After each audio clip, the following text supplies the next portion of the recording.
Poverty is often described as a lack of money, but books that study it closely tell a more uncomfortable story.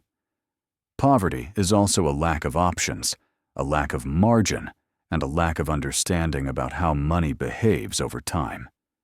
Financial education enters this picture not as a miracle cure, but as a slow structural interruption to a cycle that otherwise reinforces itself generation after generation.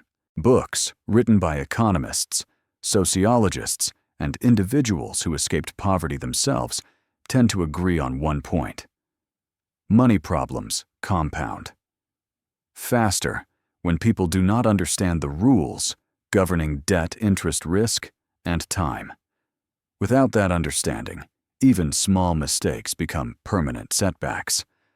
With it, even modest income can be stabilized, protected, and gradually expanded.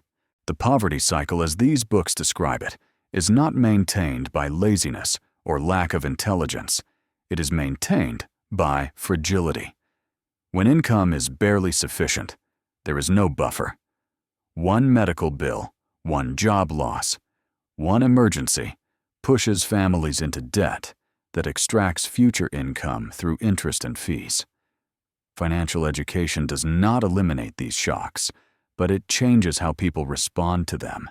One of the first lessons emphasized across these books is that financial education works by reducing error, not by maximizing opportunity. Poor financial decisions are expensive.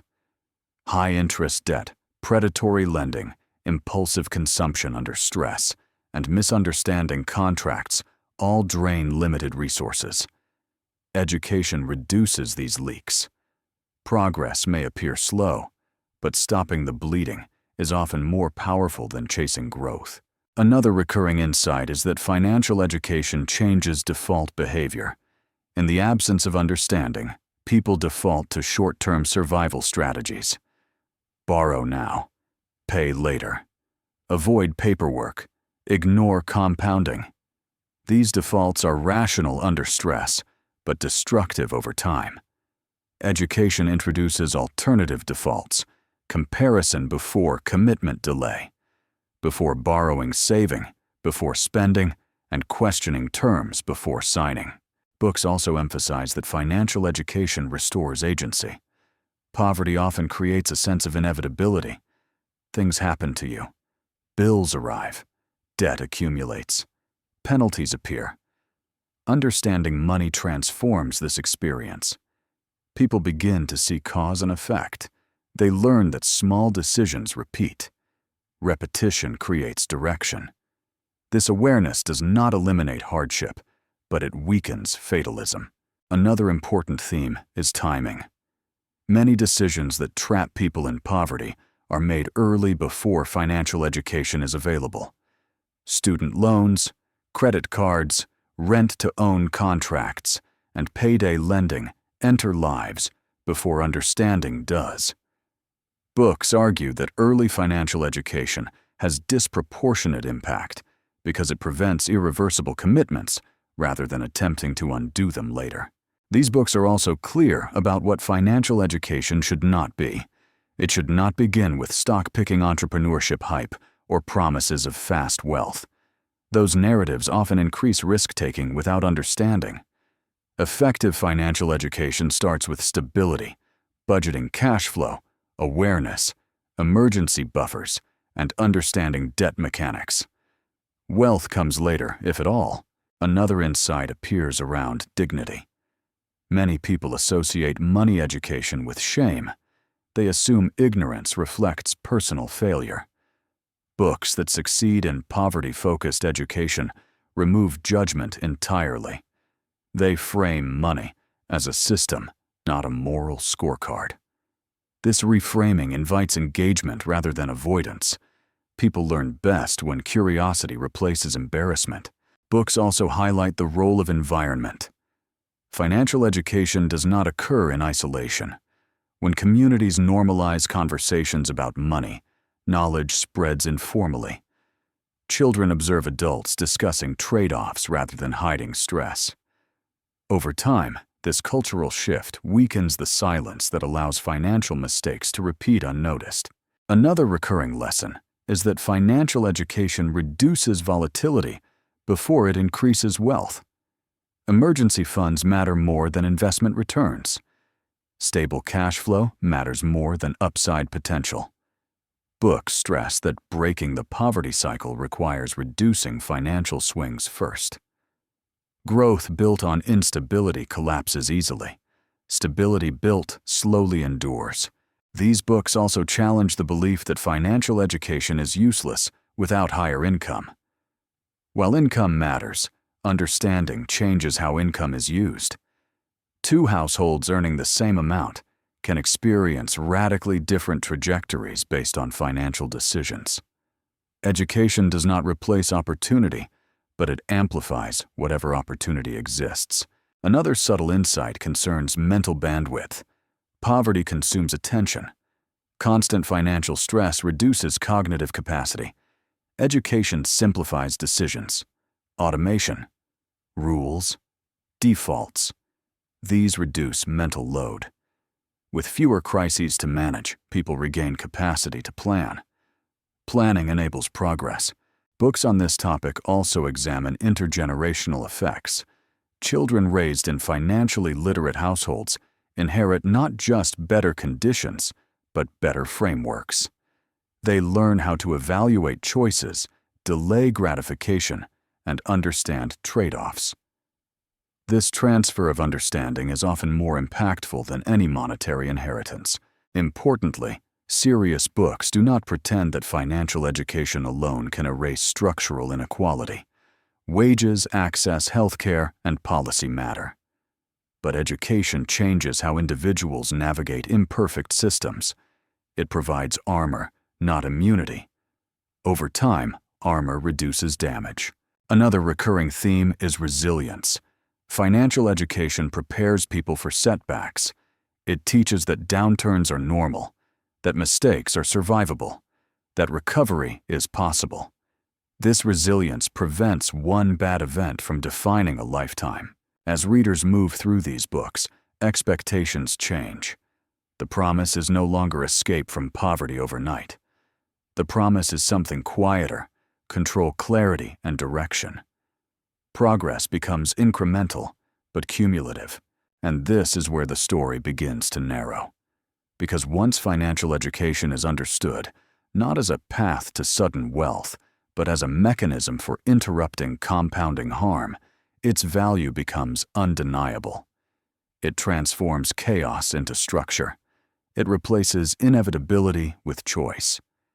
And it turns survival into strategy slowly, imperfectly, but consistently, by teaching people how money actually works, how mistakes repeat, and how small decisions, when aligned over time, can weaken even the most entrenched cycles of poverty.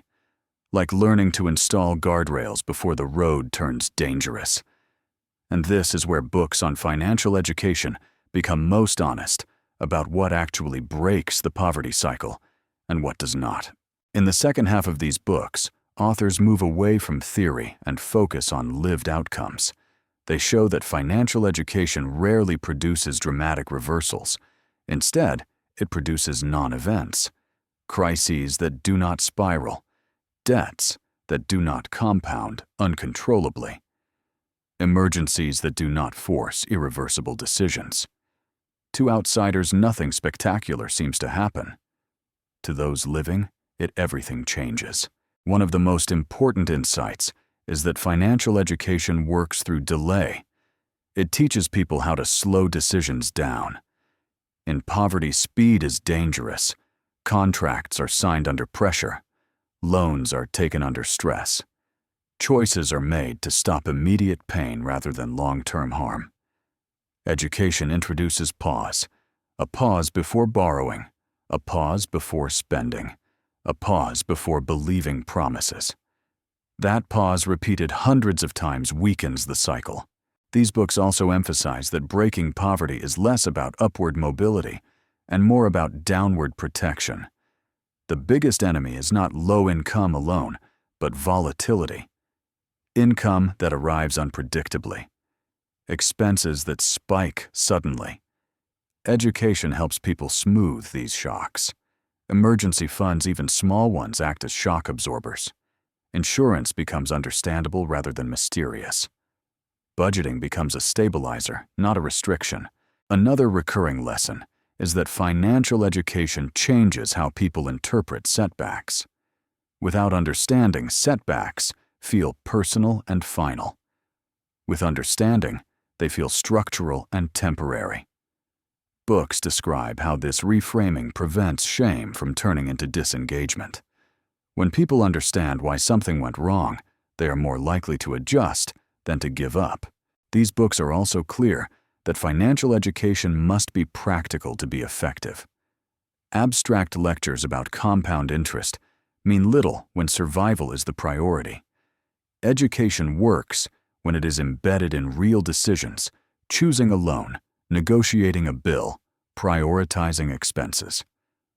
Learning sticks when it immediately reduces pain or confusion. Another insight that appears repeatedly is that financial education reduces reliance on predatory systems. Payday loans, rent-to-own schemes, hidden fees, and exploitative contracts thrive on ignorance and urgency.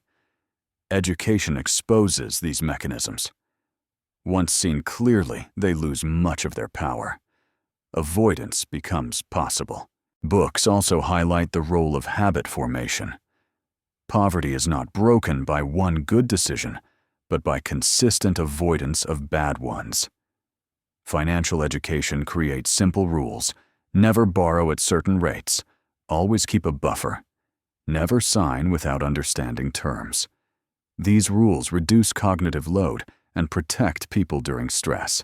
Intergenerational impact becomes especially clear in the second half of these works. When one generation gains financial understanding, the next starts ahead. Children learn how money decisions are made, not hidden. They inherit fewer liabilities and more frameworks.